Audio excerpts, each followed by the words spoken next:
ఐదవ పంచవర్ష ప్రణాళిక. ఐదవ పంచవర్ష ప్రణాళిక పేదరిక నిర్మూలన మరియు స్వావలంబన సాధనను నొక్కి చెప్పింది. ఐదవ పంచవర్ష ప్రణాళిక వ్యవధి 1974 నుండి 1978 వరకు ఉంది. ఈ ప్రణాళిక గరీబీ హఠావో, ఉపాధి, న్యాయం, వ్యవసాయ ఉత్పత్తి మరియు రక్షణపై దృష్టి సారించింది.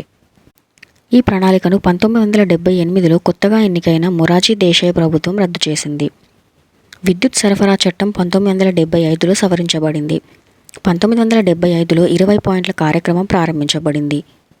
కనీస అవసరాల కార్యక్రమం ఎంఎన్పి మరియు భారత జాతీయ రహదారి వ్యవస్థ ప్రవేశపెట్టబడింది.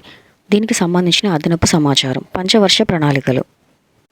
పంచవర్ష ప్రణాళికలు. కాలం.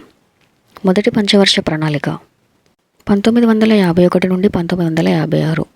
రెండవ పంచవర్ష ప్రణాళిక 1956 నుండి 1961. మూడవ పంచవర్ష ప్రణాళిక 1961 నుండి 1966. ప్రణాళిక సెలవు కాలం. వార్షిక ప్రణాళికలు 1966 నుండి 1969. నాలుగవ పంచవర్ష ప్రణాళిక 1969 నుండి 1974. ఐదవ పంచవర్ష ప్రణాళిక 1974 నుండి 1979. ఆరవ పంచవర్ష ప్రణాళిక 1980 నుండి 1985. ఏడవ పంచవర్ష ప్రణాళిక 1985 నుండి 1990. వార్షిక ప్రణాళికలు 1989 నుండి 1991. ఎనిమిదవ పంచవర్ష ప్రణాళిక 1992 నుండి 1997. తొమ్మిదవ పంచవర్ష ప్రణాళిక 1997 నుండి 2002. పదవ పంచవర్ష ప్రణాళిక 2002 నుండి 2007.